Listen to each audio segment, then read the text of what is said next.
Listen-only mode.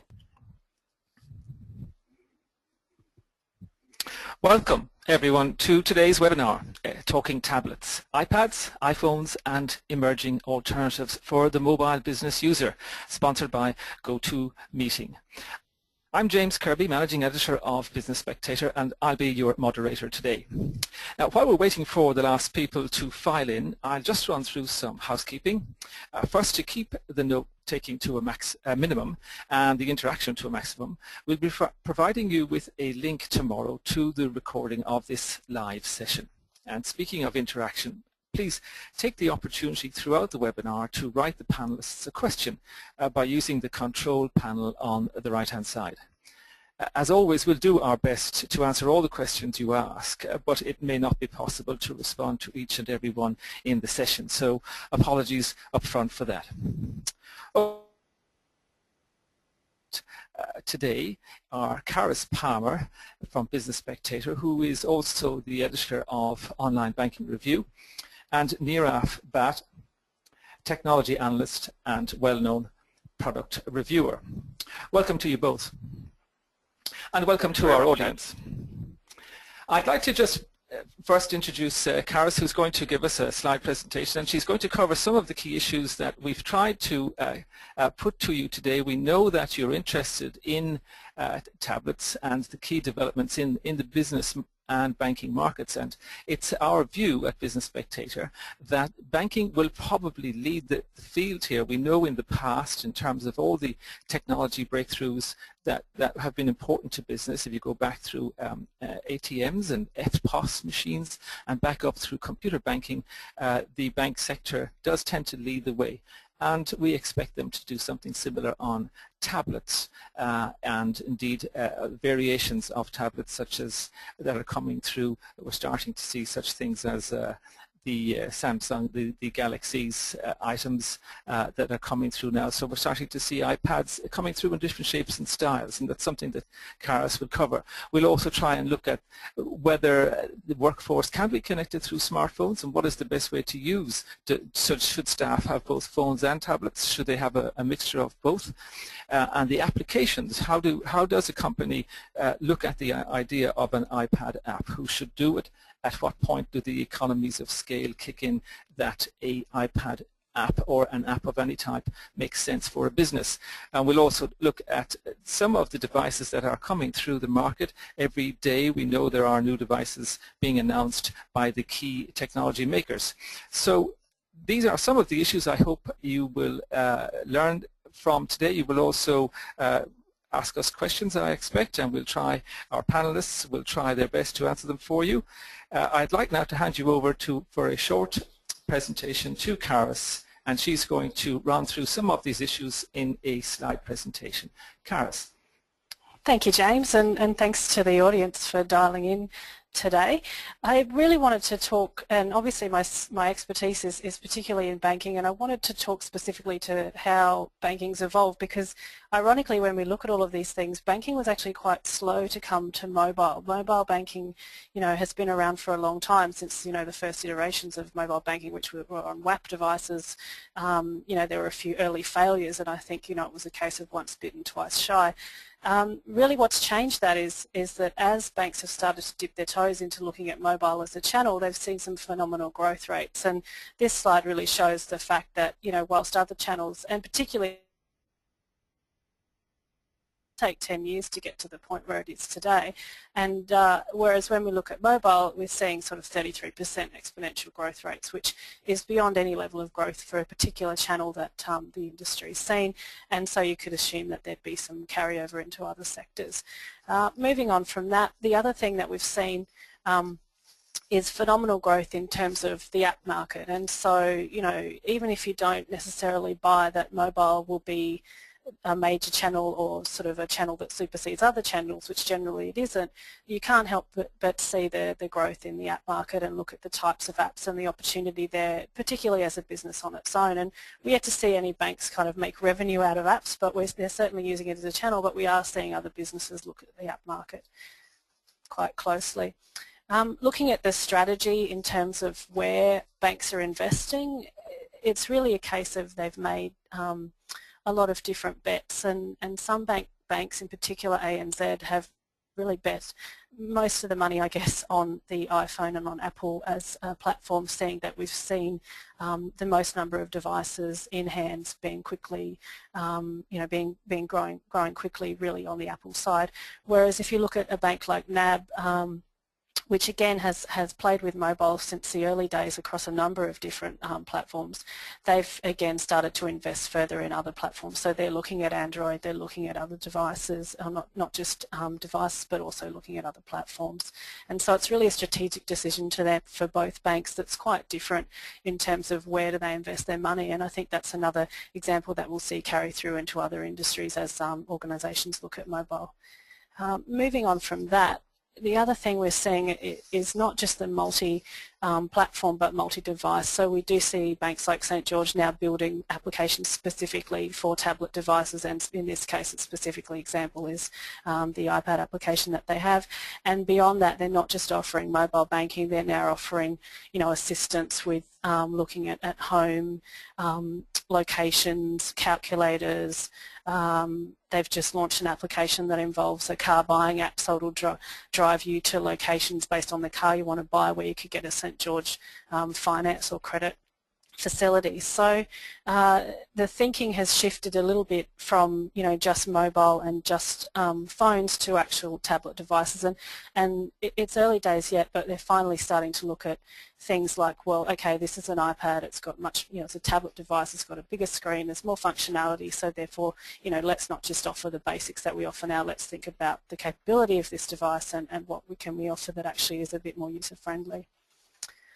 The other big trend that we're seeing is a real move towards mobile payments, and the rumors have been around for a while. They're around pre-iPhone 4 that the iPhone would be embedded with payments functionality with a chip inside the phone, I guess, that enables it to connect with existing contactless payment devices such as those offered by MasterCard and Visa, where in the case of Australia we do see more and more devices in merchants that are enabling this to happen. The other example there is Square, which is a US company that I guess in lieu of the iPhone coming with swipe technology has actually enabled anyone to accept credit card payments by using the little Square kind of dongle there that you attach into the phone jack of the iPhone, and then anyone can accept credit card payments, which is a really interesting play for merchants that might be mobile, moving about, want an easy way to get paid. And we yet to see that in Australia, but it's an interesting one that we've been following in the US. The other trend that we've seen quite a lot of is peer-to-peer payments, and so ZashPay, which is a similar back end to what's offered by ANZ Go Money, is really allowing people to make payments to other people just with their mobile phone number. So you don't need to know their bank account details. All you need to know is their mobile phone number, and it works the back end for you. And essentially, it's a really easy way to encourage payments. And the importance here in terms of devices is that this is a real application that's built for mobile. It's built for people sitting in a restaurant saying, hey, look, I don't have the cash on me, can I just pay you later? And it's built for a mobile environment so that you can pay your friends back quite easily. Another example that we've seen is, again, this thinking changing to building applications specifically for mobile devices. And this is an example from the UK called Wonga, which is essentially a payday lender that allows people to borrow money up to £1,000 by, basically downloading an iPhone app and then requesting the money, letting people, a couple of quick steps. Where do I work? What am I doing? How much money do I want, and basically the funds are delivered within 24 hours. And so I guess it's a case of, rightly or wrongly, expediting loans just through a different platform that's specifically mobile. And another example we've seen out of the UK is a specific bank that's built particularly around mobile devices, and Mobank is a very payment-centric organisation that's done a lot of deals with people like cinemas and other online retailers to enable mobile payments, but they're a bank that doesn't have any other channels other than mobile device. And just moving on to look at the other things we're seeing, the evolution, again, as I said before, about building for tablets and what you can do with a bigger screen. One thing we're seeing more of is budgeting tools, financial planning, these sorts of tools, I guess, your cash position when you're on the move. So for example, Mint on the left is basically a budget and cash flow tool that allows you to see your balance with all the institutions that you bank with instead of just one. So that's a nice collaboration tool. So you can see, well, hey, where am I? If I'm in a store and I want to know where I am, can I afford to buy something? Where's my cash flow sitting at? And you can imagine that can carry across not just to individuals but also to companies when they're looking at cash flow. So just wrapping up, in terms of where we think the future might go and the things that we're watching, it's going to be a case of ubiquity, looking at multi-platform, multi-device apps with a seamless experience, so getting to the point where it doesn't matter what platform or what device a consumer is using, they're going to be able to have the same experience, whereas at the moment people are choosing devices and betting on one individual platform. We think we'll see more investing in money management tools that are actually about, right time, right place, give me the information I need when I'm on the move. And lastly, we'll see this divergence between payments, allowing merchants and individuals to accept credit card payments. So that's a wrap of some of the things we're seeing in the market. I'll hand back to Thank you very much, Karis. That's a terrific presentation, and I had no idea that there was such a scale of activity, admittedly most of it overseas, in banking and financial services. And I suppose the thing that strikes you straight away is that mobile banking that we are currently familiar with is really quite, it's early days, it's minimal compared to what may be possible with this explosion in the device market. One of the first questions that's come in is from Jeff Quinn, and he's asking, at what point will we know whether the iPhone and iPad technology is dominant, or whether the competing technologies that are emerging from other makers such as Google will win? Is it a case of one winning over the other? I think that's actually probably as a thematic question in terms of what's happening here across the device market is key perhaps to what we're talking about today, and I might ask Nirav Bhatt to take that one up. But Nirav, is it an issue of will iPhone win or not win? We know, for instance, ANZ Bank has gone heavily with Apple and iPads and iPhones, and exclusively so, and they're betting that that will be enough for them. Other banks are having a multi-platform. Which way do you think it will go? I think it could go up to 3 or 4 or more ways, because each product is going to appeal to a different kind of consumer or business user. So, for argument's sake, BlackBerrys Playbook would appeal to perhaps financial and other organizations which have a really locked down computing environment, and they really don't want a tablet left in the back of a taxi to give away their plans for the next quarter. In the consumer area, Android will this year definitely pass the iPad, iPhone market share. It's just by a factor of it having products in terms of devices all the way from $150 to $1,000 and everything in between. So it's more fitting into a different range of requirements, whereas iPad and iPhone are basically aiming at the top third, the higher end customer who has more money. I see. Thank you, Nirav. Second question I see here from a Frank Riley is that he's asking at what point will the prices begin to fall in the market. We read of rival makers coming in, China basically starting to look at low-cost, low-budget tablets, but at the moment it would seem to be almost entirely iPhone makers. Karis, have you a view on that? Look, I think it's really just a matter of time, and certainly the lag effect of technology coming to Australia that used to exist, I think, is rapidly disappearing, and at the same time it's really a matter of competition. I think the bigger challenge that we're going to have is not so much that the devices are becoming cheaper, because it's inevitable with more devices that they will become cheaper. The bigger problem will be the telcos and what platform do you have, and the cost of data, and how much does it cost you to actually use and maintain and have fun with that device rather than the actual base cost of the device. We have a question from Stephen who asks, it's a seamless experience, but he wants to talk about whether the different devices will be used in different ways. And I think what he's alluding to there is we're talking primarily so far about banking. There are, of course, other areas where we are seeing really interesting, innovative work beginning in the tablet space, and particularly we see media. Now, even in the last number of days, the Daily, that's the Murdoch and Apple joint venture in iPads, has been released, and it's designed for a US audience, but it's available around the world as of last Monday. That's actually something that I know that I'm going to ask Nirav about, because it's strangely, this was locked, if you like, for the US market and then open to the rest of the world on Monday.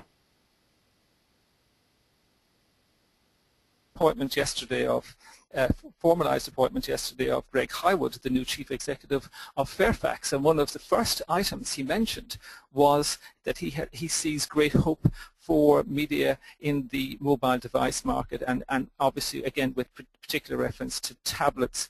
I'm going to ask Nirav that looking at the media sector with these tremendous experiments that are occurring at the moment, how does he think this will play out? Which forms of media will actually take up the devices, and will they create a subsector and other area of industry activity in parallel with banking? Nirav. Right. Well, that's a really interesting question, because I've actually been chatting to an editor the other day about their publishing company, one of the second tier but still quite large Australian ones, launching versions of their publications for their iPad. And they were quite frustrated, because what happened was they were initially very enthusiastic. They set up their systems and made a fully functional working model of their last issue. Then they did the numbers on it, and they realized, well, after Apple takes 30% of the cut, and Apple manages the payment, so they get to keep all the customer data, in the end it didn't turn out to be worthwhile for them to go ahead. And in the terms of the Daily,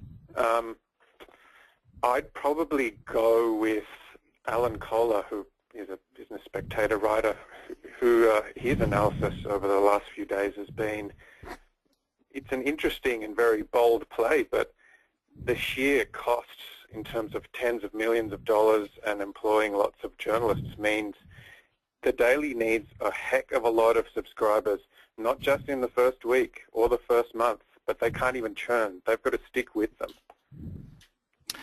So I can't really see that being profitable. Okay, thank you, Nirav. Well, maybe one of the questions on a more modest level of business activity comes from Danica, and she asks whether there is activity in this device market in our local real estate market. And I imagine she is thinking of how the real estate industry was very early in and had great success, if you like, with internet, in terms of internet advertising, in terms of the handover almost of real estate advertising, particularly residential advertising, to the internet market. And I expect that devices are being worked on. I might ask Nirav if he is aware of developments in the local real estate sector for mobile devices such as iPad. Oh, look, any sector which has a lot of mobile workers, whether it be mobile mortgage lenders or mobile real estate workers, that the iPad and probably other upcoming tablets are proving to be very popular, because it's much, much easier for people to show a gallery of product, whether it be houses or actually even a photographer friend was telling me the other day, they no longer take a laptop with them when they're going to sell a portfolio of images to a corporate customer. They just take their iPad. It's much more easier to make sales. Thank you, Nirav. Look, a question for Karis, perhaps. This is from Daniel, and it's to do with the banks. And he mentions how, in your presentation, you mentioned ANZ and the other local banks. And to some extent, you alluded to the fact that ANZ had, at the corporate level, taken something of a strategic gamble, which is a gamble that many businesses may face in how they approach this market. ANZ has gone entirely, as I understand, with Apple and its iPhone and iPads, while other banks are having a multi-platform approach. Is this common, Karis, in industry, this sort of bet? Are they forced to take this bet? Look, I think strategically I can understand why they took the bet, although I don't think it's a very long-term approach, and I don't think it's common. If you look at the US, it was common earlier on, like, early on when mobile options were limited and we didn't really know which way it was going to go. Now you've only got to look around the world and look at the uptake of Android and other platforms and the surge of devices that are coming our way to know that you probably need to think more broadly. And I usually use Wells Fargo as an example of a bank that's kind of got a multi-platform outlook, and they've done it from the very beginning. And yes, they experimented early on with WAP and had some failures, but where they're sitting now is again, multi-device, multi-platform, thinking about, okay, let's not just throw mobile banking onto the iPad, and let's think about what the iPad is about, as a platform, as a device, and let's add some other things in there. So, no, look, I think it's a little bit narrow-minded to just look at one platform and one, and maybe one or two devices. I think longer term the strategy has to be to look more broadly. Thank you, Karis. One of the issues raised here by Daniel comes back to you, Nirav, where you were talking about workforce, and he asks, which companies have you noticed here or abroad that have used tablets to exploit the connectivity, the new connectivity we see in the workforce today? Nirav, would you like to take that up and perhaps give us some examples of where companies, big or small, are using the devices to exploit that change? Well, that's an interesting question. In terms of, I'm seeing it patchy at the moment, and that's probably because it's quite sensible people at the financial level of the organisation are wondering which platform will be more dominant or useful in their area. And especially because we've got to remember, tablets are very new. This is the first wave which we've seen. This is the 1.0 product. And quite rightly, a lot of companies are waiting till a few months later this year for the second wave of products to hit the Australian market, especially for argument's sake. Just next week, there's a huge mobile industry event called Mobile World Congress in Spain, where a huge number of new tablets are about to be announced. And until we know what those products are capable of, it's hard for businesses to know which practical purposes they should plan for their employees to use them with.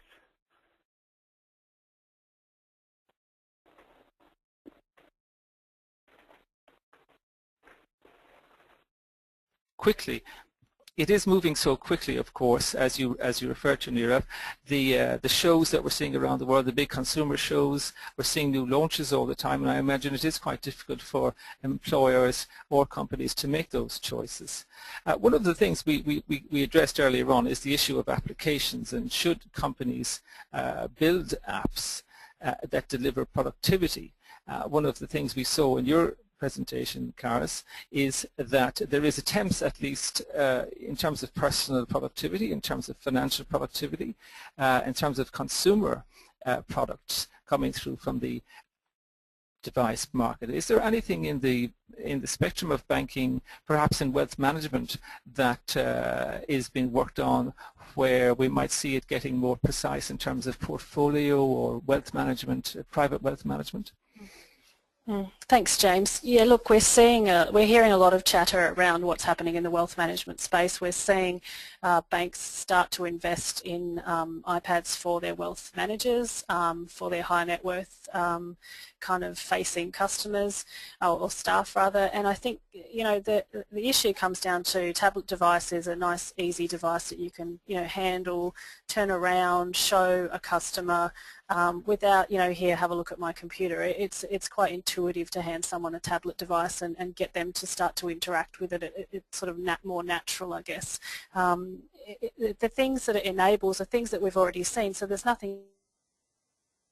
So I guess it's just a platform that enables it to happen more smoothly. So talking people through, an investment scenario, showing them some charts and some plans as to, what it might look like if they invest more money over a certain period of time. So, that are basically facilitated with calculators, but, you can have a much more good-looking interface when you use an application that's built specifically for a tablet device that's kind of simplified, I guess, to make it easier for an end customer to understand what different behaviour might mean for their end financial position. So, yeah, we're expecting more of that. We know the banks are looking quite heavily at it, and we think it just is a case of facilitating conversations they're already having with customers in a face-to-face setting as well as outside of that. Thank you, Karis. And in fact, one of the issues you allude to there with the banks is, of course, they are such large organizations and they have enormous budgetary power, if you like, to experiment with apps and both iPhone apps or iPad apps.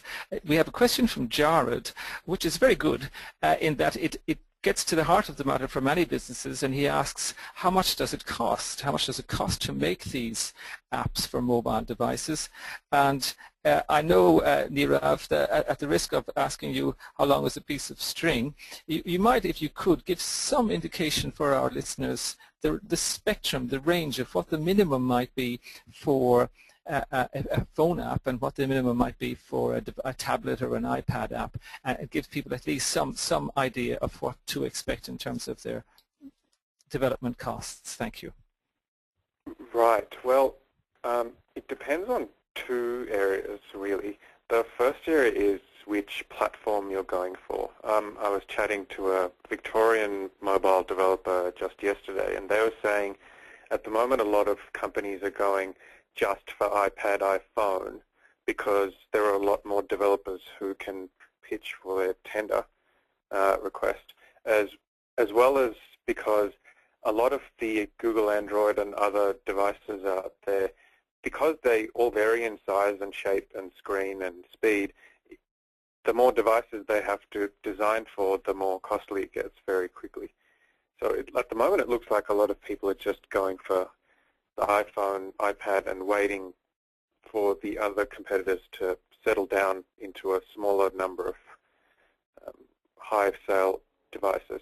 In terms of cost, really, it's got to be at least, it's got to be in the thousands of dollars at the very least, into the tens if it's a complicated application. And then it depends whether your developers are mostly in Australia or overseas. As you would know, a lot of this kind of work can outsource to Eastern Europe or Asia with varying quality levels, but a lot less cost. Just to develop that question, Nirav, because I'm sure people are interested, would you be able to give us some sense of the scale difference between an iPad app and an iPhone app, for instance? I assume the iPad app is considerably more expensive. Is there some sort of reliable multiple that people could keep in mind? There shouldn't really be. Look, the main difference between them is the size of the screen. Otherwise, technically, there's not that huge a difference. What would cost more, perhaps, is having to do both, because while an iPhone app can be viewed on an iPad, it just kind of zooms in and it's slightly blurry. The other way isn't possible. So either or should be comparable, and both would obviously have an extra cost. Okay. Thank you. And in terms of one of the issues I can see on the screen, and we have a tremendous, both in terms of attendees today, in terms of our audience, it is the biggest webinar we've had on Business Spectator, so it just shows the interest in this issue. And a repeated question that comes through in a variety of ways is around the issue of security. Nirav, people are asking in terms of the spectrum of banking products, particularly that Karis showed earlier, and the notion that these may come in, some of them quite simple in terms of retail, allowing retail, very small retail, mobile retail providers to have a payment facility that isn't anything as elaborate as FPOS. The issue, of course, is security.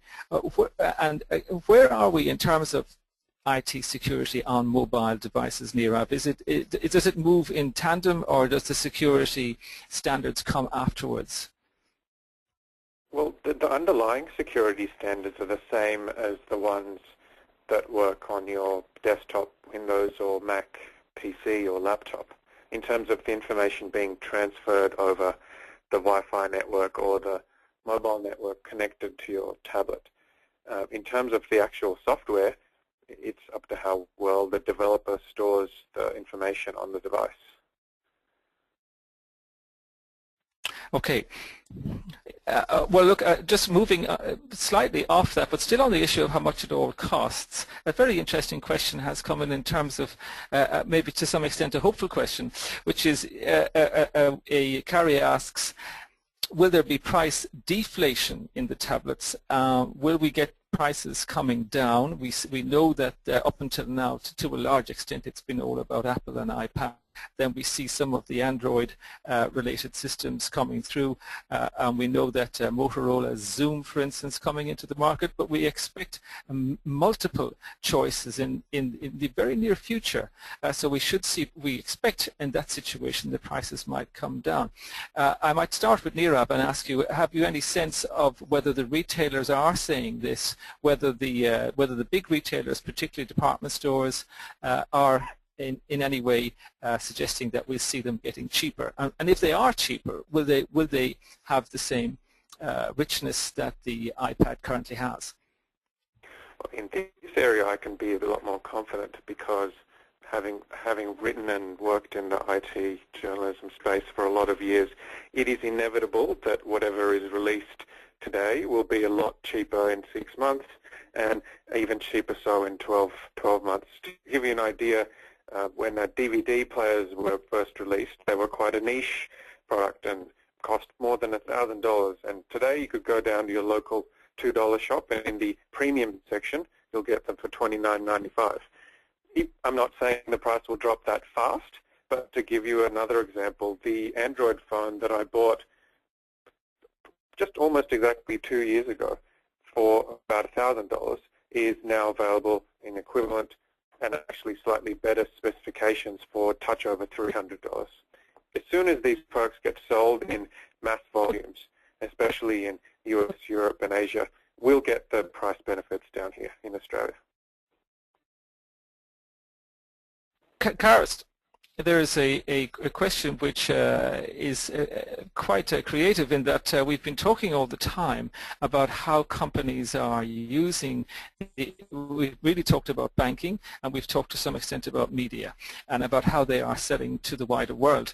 John asks, is there any examples in the market of where companies are using mobile devices for internal productivity, for internal use, to improve their own domestic operations, if you like? Is there anything that springs to mind from the finance industry on that front?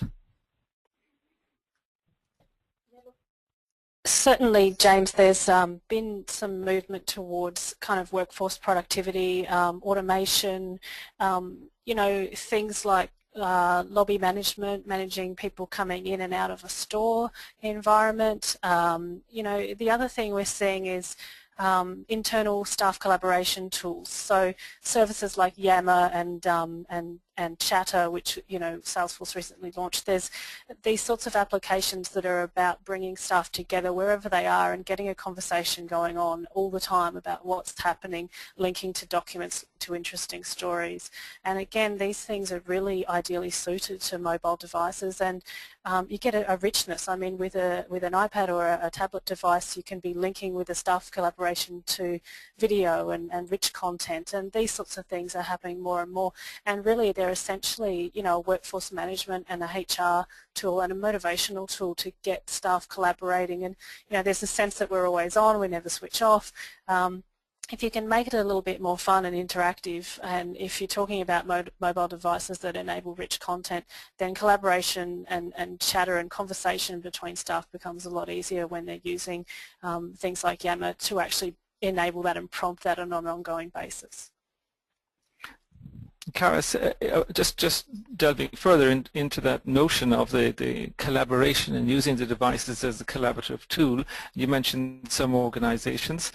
You could just tell us a little bit more, Yammer, what is it? And in terms of the devices, is it common for the companies themselves to supply the staff with the devices? Do they actually go to the team and say, we're starting, you know, a new venture and we're going to supply you, or do they leave it up to the staff to get their own? I'm just wondering how that actually works in practice.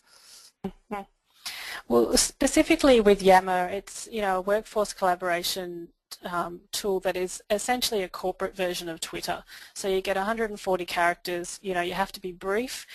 It's behind the firewall, so only staff that have an email address that's connected to them can actually see the conversation, so it's not in a public forum. So I guess big companies like Yammer, because it enables them to enable that conversation without it being public. They certainly don't want their staff having these open conversations about what's going on in the organisation if that can leak out or in any way. So it really locks that down. And yes, we have seen some examples of organisations. I guess particularly it's happened at the technology level, where, you know, with technology savvy staff, where they've actually given them tablet devices to take home and to encourage them to use.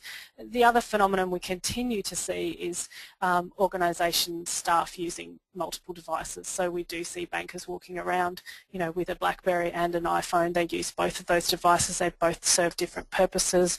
One, you know, often they'll use their BlackBerry for email because it's seen as more secure for email, and they might use their iPhone for web browsing and even particularly for things like Yammer, where it's a little bit more flexible in terms of the audit trail, I guess, of where that information and content's going. So, yeah, as for the devices, there's certainly a case of some companies paying for some things, some employees bringing in their own devices because they don't like what they've been given, and some companies taking a bet on both sets of devices.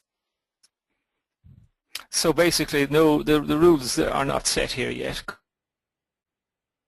One of the things that has come up again, a theme that's coming up I can see in the questions, and I'll just take the one that's on the screen from David, and he talks about the risk of information overload. And I think what he's hinting at here is whether, he says, whether the consumption of media through these various devices will actually, though traditional media, the incumbents, if you like, are excited by the proliferation of devices, the possibility of devices. He's asking whether it'll actually change media, and traditional media will be listened to or read less because of the devices. That's an intriguing question. Karis, you might answer and see what you have to say about that one.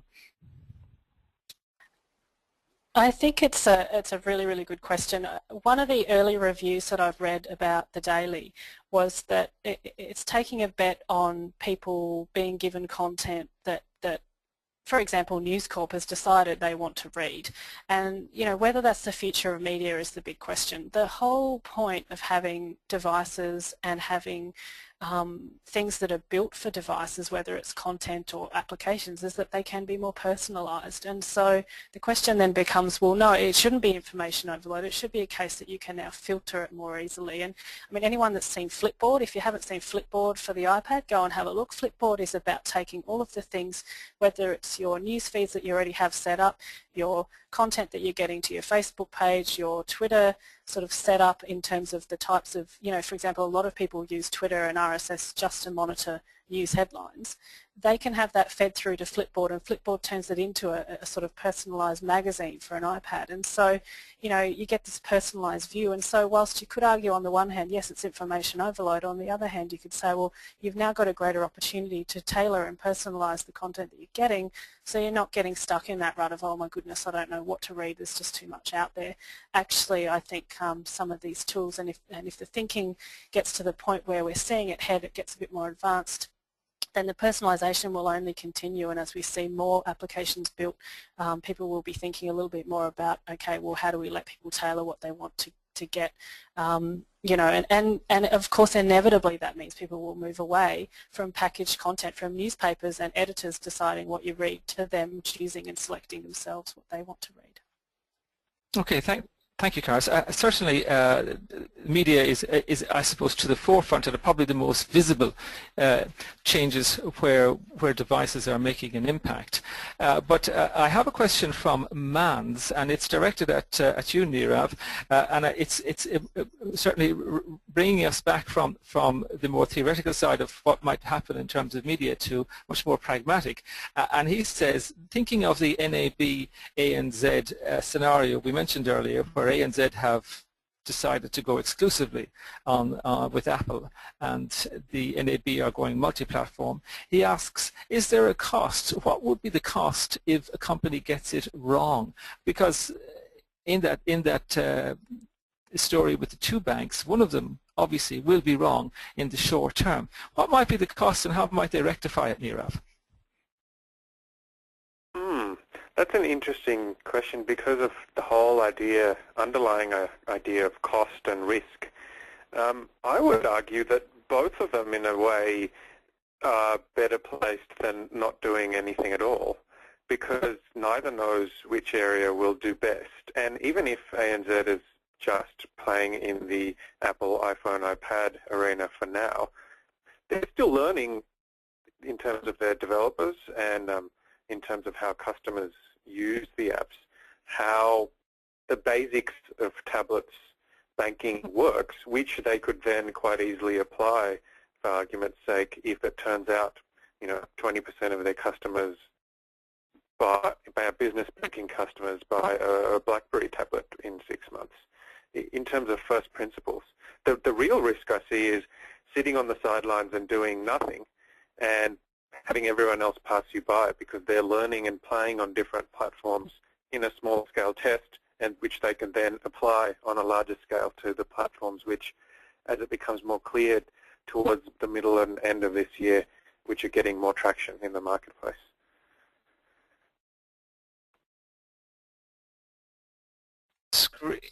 Screen, which is I suppose it's remarkable, really, that we've managed to speak for 40 minutes without mentioning the NBN. Among other callers have asked about the NBN in this context. Specifically, what he asks is that in regional areas where the network coverage is limited, the uptake of these devices will obviously be restricted, perhaps. Is it the case then? Is it a natural deduction, Karis, that if we get an NBN, that it will accelerate the take-up of devices, or will it happen without the NBN? Have you anything to observe on that front? Look, I think some people like to think that the NBN is a panacea for everything and for all ills. The reality is the NBN is a long-term project that's going to take a long time to roll out, and in the meantime, telcos aren't really waiting for that to make a play in this market. We've already seen a significant reduction in the amount of money that we pay for data in this country. It's still significantly higher than what some people pay around the world, particularly in markets like South Korea, which of course you can't compare to Australia because we're a much bigger, browner country. But of course, I think, yeah, it's inevitable that we'll see better offerings. I think it may come pre-NBN rollout as devices become more prolific, as demand increases, the bundling, the options that telcos will give to consumers will change. And we're already seeing telcos offering, for example, free web surfing of social media sites like Facebook, because they know that there's a certain group of the market that want to be able to do that unlimited, they're obviously addicted. That's a whole nother webinar. But the reality is that telcos are starting to change their thinking about how people are consuming information, and therefore that means that bundling, I think we'll continue to pay more than what other people around the world pay for data. That's unfortunate. Byproduct of the size of our country and the sort of, the kind of role that Telstra has and kind of the position that it's got itself into over the years. But yeah, in the end, the bundling, I think, will change and the offerings will get better. Thanks, Karis. I might just, we have time for just one last observation really in the Rav, and I may come back to you because we're running out of time, but I just thought I'd ask you also to look at that issue of NBN and as Karis was talking about how, in terms of competition and retail front, will we see, if you like, will we see special offers in this area for devices, and is it smarter for our listeners and readers to wait a little bit longer before they make their move in terms of the bigger calls, the bigger ticket moves on these devices? I wouldn't personally make any big ticket moves until Q2 or late Q2 of this year, just because there's going to be a whole raft of new tablet devices launched. In terms of connectivity, that's also a really good background feature, because the faster the connectivity is to these devices and the cheaper the data access is, the more people will use them. It just stands to reason. And NBN is not the only game in town in that area, because Telstra is really, really pushing hard to gain even more market share with its NextG mobile network. And there are other players like Vivid Wireless who did demonstrations in Sydney yesterday. They claim they can cover a decent part of Sydney, Melbourne and Brisbane at 30, 40 megabit speeds plus wireless. We'll see if the claims are valid in real life, but if that happens and they're a new competitor in town for the largest population centres, it'll make data costs even cheaper and make content delivery and delivering applications and services to these devices a much better prospect. Oh, very good. Well, that sounds a good way for us to finish, because obviously the competition is rushing in here, and what we're seeing at the moment is really the hardware makers and the software makers starting to rush in, but we'll see retail now start to compete, and we'll see the telcos start to compete on the other side. I'd like to thank everybody for today's participation. I'd particularly like to thank our panelists, as Karis Palmer from Business Spectator and the Online Banking Review, and Nirav Flat. A special thanks also to our sponsor, GoToMeeting, for making today's webinar possible. Also thanks to you for attending. And as I said, this is particularly, we're delighted with the rapport and the participation in the webinar today, and it tells us that we should come back to this area and areas like it. I'd like to thank you for your involvement. We do appreciate it. And please take the opportunity to provide us with feedback about today. Send us some topics you might like to see covered in the future. You will be sent a link to the recording tomorrow. We hope to see you again at another of these interactive sessions. Thank you and goodbye.